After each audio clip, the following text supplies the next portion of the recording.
Hi, and welcome back to my channel. Thank you so much for joining me today. Today we're going to be doing a first video in a series of videos, which is going to be an update series. This is going to be an update on my Fusion Mineral Paint review video from a few years back. So let's go ahead and get started. Before we dive in, I do want to mention just one thing, and that is, well, change that.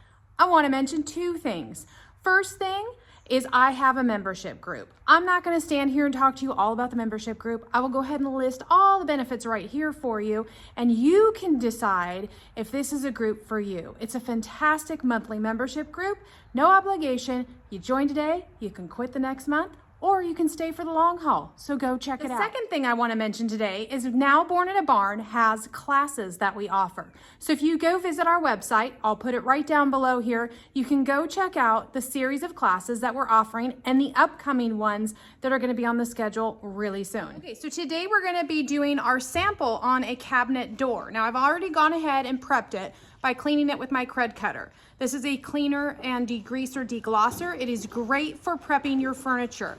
After I go ahead and use this, I wait for it to dry, I wipe it off with a damp cloth, just with water, and then I'm ready to go. This is the paint we're featuring today. It's the Fusion Mineral Paint. It is an all-in-one paint, has a top coat built into it, and it does have a primer. However, if you are working with a bleeder, which would be cherry, mahogany, sometimes red oak, sometimes even golden oak, you may want to go in with an additional primer that's a stain blocker. For today's video, I don't believe we're going to need it.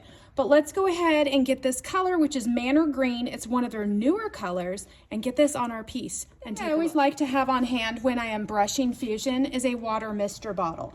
This helps the ease and flow of the paint onto your piece, and it will reduce the brush strokes. The other thing that will help with that is having a good brush. The Zebra makes a good synthetic brush, like I said, at a great price point. Another product I do want to mention in case you do have issues with brush strokes is the Fusion Extender. Now we're not going to use this today. I just don't think I want to start with it, but this is a product that you can use if you have some issues with that. If your work will help with the open time of the paint. So if you're in a really dry climate, and you see that your paint is kind of setting up quickly, that extender will help you. We're not going to use it for today's video because I really just want to go in with the paint itself and show you how this goes on. You always start with a damp brush, but the piece itself is dry. So we're just going to go right on in with our paint. Look at that beautiful color. Now Fusion has a pretty thin consistency. When I'm spraying Fusion, I do water it down or dilute it just a little bit. It helps push through the sprayer a lot easier. However, when you're brushing, you really don't need to dilute it. I would just go straight on like I'm doing here. And if you find that your paint is dragging or it's not applying the way you want it to, that's when you can go in with your water mister bottle and spritz your area. These are great because they don't put water droplets. It's a very fine mist. Fusion has a really great coverage. Honestly, most colors, you can do 2 coats and you're gonna be done. So as you can see, I'm just going on 1 coat. I'm going back and forth, trying to go the entire length of my piece so that I create nice, long, even strokes and even application. So here we are so far. We're going to go ahead and let this dry, and we'll come back for our second coat. Dry time, depending on your climate, is about 1 to 2 hours is recoat time. Dry time might be about 30 minutes, but you never want to go in too quickly because you can lift off that first coat if it hasn't completely dried. So recoat in about 2 hours. And I want to show you the coverage. This is normal for first coat. You're going to see some of this peek through come in through the paint. Totally normal. Don't be alarmed by the first coat when it doesn't look super pretty. Our second coat is going to go ahead and even itself out, and the coverage, you're just going to be amazed. A little quick tip, I like to wrap my brush in some plastic wrap and just set it down next to my project. It won't dry out, and it will have us be ready for our second coat. No problem. You don't need to wash your brush in between coats. So here is the first coat completely dry. It's been about 30 minutes. So I'm going to go ahead and continue to let this dry before I recoat. I'm going to wait about an hour because we're really warm and I have a very dry climate. But look at the coverage. It looks absolutely beautiful. I'm very happy. It's very smooth, very even, and great coverage. Okay, so we've been about an hour. I'm gonna go ahead and recoat. We are all dry and ready to go. Now, you can sand in between coats if you need to. This is very smooth. Nothing got into my paint, and I honestly don't feel like I have to sand out any brush strokes. So I'm just gonna go in with my second coat. Here's where you're gonna start to see the paint really pull together and look really, really pretty. Now, on your second coat, you may notice a little bit different of a feeling when you're putting your paint on. That's a little bit of a drag. And now your second coat has something to grab onto, which may make it feel like it's dragging just a tiny bit.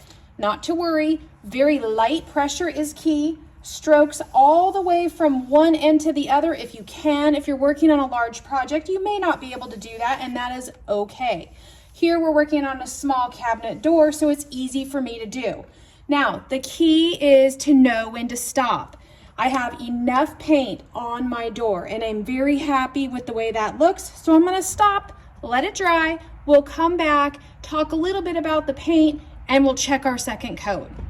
All right, so why do an update to this video? Why let you know what I think of Fusion today? Because a lot of things change over time, and my very first Fusion review was a little while ago. So I thought, what a great thing to hop back on, give you guys an update video on a lot of the paints that I've reviewed.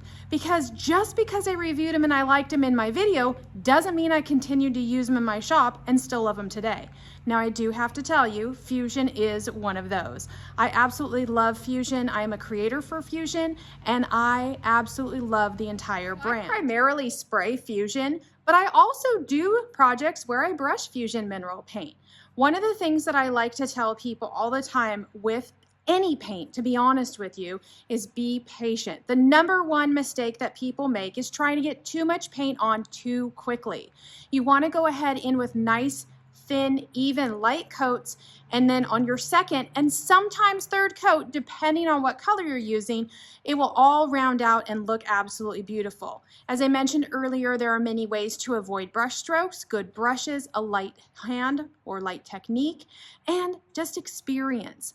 The water mister bottle and extender also can help all of those things. I do have a piece over in my shop that I just sprayed with Fusion, so I want to go ahead and show you that as well. But all in all, this is a fabulous paint. It is one of my normal top paints that I use every day in my shop. So it's time to show you the cabinet door. I did 2 coats, just 2 coats, and we're done. Some of the colors might require a little bit more for coverage, but with the darker colors, it seems to be like 2 coats and you're done. So here we are here. This is Manor Green. It has a slight sheen to it, although Fusion is more of a matte finish. Some of the darker colors do seem to have a little more sheen. Coverage is beautiful. No brush strokes in there because we used our zebra brush. I have a light hand technique, and I worked with a damp brush. Had my water spritzer bottle on hand if I needed it, but I didn't need it. So you can see why Fusion mineral paint is still today one of my favorite paints.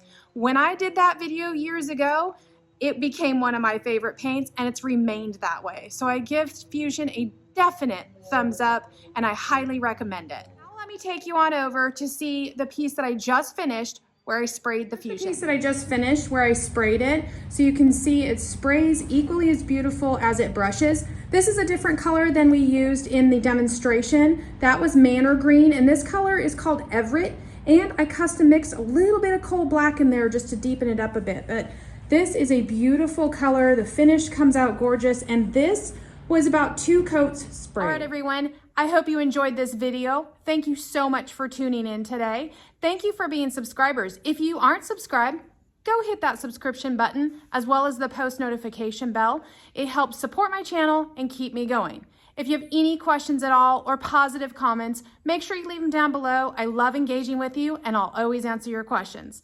Thank you so much, and I'll catch you on the next video.